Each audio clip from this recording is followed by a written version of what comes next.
マタイの福音書、第7章、裁いてはいけません。自分が裁かれないためです。あなた方が裁くその裁きで、自分も裁かれ、あなた方が測るその測りで、自分にも測り与えられるからです。なぜ、兄弟の目にある塵を見ながら、自分の目にある針に気づかないのですか？自分の目に針があるのに、どうして兄弟に向かって、あなたの目から塵を取り除かせてください、と言えるのですか？偽善者よ、まず自分の目から針を取り除きなさい。そうすれば、はっきりと見えるようになって、兄弟の目から塵を取り除くことができます。聖なるものを犬に与えてはいけません。また、豚の前に真珠を投げ捨ててはいけません。彼らがそれらを足で踏みつけ、向き直ってあなた方を噛み裂くといけないからです。求めなさい。そうすれば与えられます。探しなさい。そうすれば見つかります。叩きなさい。そうすれば開かれます。誰でも、求めるものは受け、探すものは見つけ、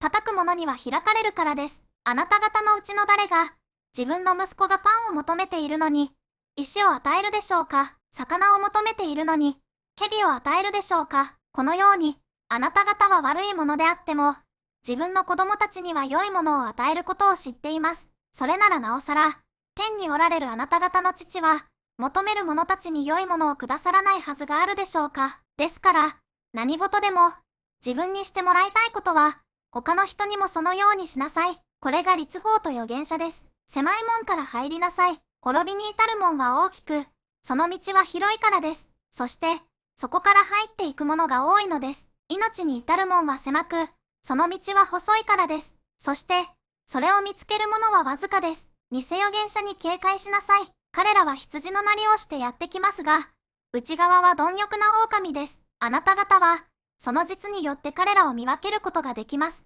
茨からブドウが、アザミからイチジクが取れるでしょうか？そのように、良い木はすべて良い実を結び、悪い木は悪い実を結びます。良い木が悪い実を結ぶことはできず、悪い木が良い実を結ぶこともできません。良い実を結ばない木はすべて切り倒されて、火に投げ込まれます。こういうわけで、あなた方はその実によって彼らを見分けるのです。私に向かって、おもよ、おもよ、というものが回転の御国に入るのではなく、天におられる私の父のご心を行う者だけが入るのです。その日には、多くの人が私に向かって、おもよ、おもよ、私たちはあなたの名によって預言し、あなたの名によって悪霊を追い出し、あなたの名によって多くの奇跡を行ったではありませんか、と言うでしょう。しかし、その時私は彼らに宣告します。私はお前たちを全く知らない、不法を行う者たち。